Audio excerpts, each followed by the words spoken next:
Alors bonjour tout le monde et bienvenue dans cette vidéo. Je vais partager une petite expérience personnelle pour répondre à une question qui revient souvent. Pourquoi avoir choisi la langue des signes? Est-ce que tu as un enfant sourd? Est-ce qu'il a un de tes parents qui est sourd? Pourquoi? C'est vrai, dans ma famille, en tout cas pas à ma connaissance, je ne connais pas vraiment de... Il y a personne qui est sourd ou muet ou malentendant dans ma famille. Mais moi, j'ai choisi cette langue-là dans un premier temps. C'est parce que j'ai passé presque toute mon adolescence avec les personnes malentendantes. C'était pratiquement les seuls amis que j'avais. On passait beaucoup de temps ensemble, on travaillait ensemble. C'est vrai que c'était beaucoup plus dans un cadre religieux. Mais même hors de ce cadre-là, puisque c'était des amis, on passait du temps ensemble également. Et si je connais aussi bien cette langue, c'est grâce à elle. Parce qu'elles avaient la patience de m'enseigner les petites astuces, les secrets, comment comprendre tout le monde, même quand on a une façon de signer différente. Mais j'ai aussi eu l'occasion de voir que c'est de très belles personnes, avec de très belles qualités. Et on les juge souvent à travers parce qu'on ne peut pas communiquer avec eux. On a des appréhensions, ils se fâchent vite, on ne peut pas communiquer avec eux, ils sont tout le temps en train de bouder. Mais c'est faute de ne pas les comprendre, c'est faute de ne pas pouvoir communiquer avec eux. Moi, en tout cas, j'apprécie beaucoup leur compagnie.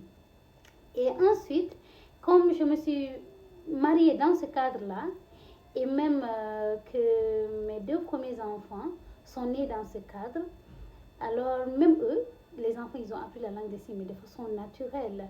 Tu vois, c'est comme si on était dans une communauté. On était dans une communauté, sincèrement. Une très belle communauté où la communication se passait autrement. C'est plus visuel, plus corporel que... Voilà. Même si je parle beaucoup, j'aime parler. Mais c'est une belle découverte de voir qu'on peut aussi être très bavard sans ouvrir la bouche. Voilà, donc avec le temps, j'ai eu à animer beaucoup de formations. C'était souvent dans le cadre du bénévolat. Et j'ai découvert que j'aimais beaucoup. J'étais très contente et fière de moi quand je vois qu'après un certain nombre de semaines ou après un mois, après 2 mois, des personnes que j'ai formées pouvaient à leur tour intégrer cette communauté, parler avec les sourds. Je me suis dit, pourquoi pas? J'aime beaucoup vraiment. Et c'est comme ça que j'en ai fait ma profession. Donc, c'est là que j'ai eu l'idée de fonder Signeveil. Signeveil, c'est une entreprise qui évolue dans ce cadre-là. L'inclusion des personnes malentendantes par la langue des signes américaine. Donc, grâce à la langue des signes, ces personnes peuvent aller à l'école, ces personnes peuvent travailler dans n'importe quelle entreprise, ces personnes peuvent interagir, ces personnes peuvent mais vraiment faire partie intégrante de notre société, pas juste des personnes qui sont là, qui sont suivantes, parce qu'elles ont les mêmes droits que nous.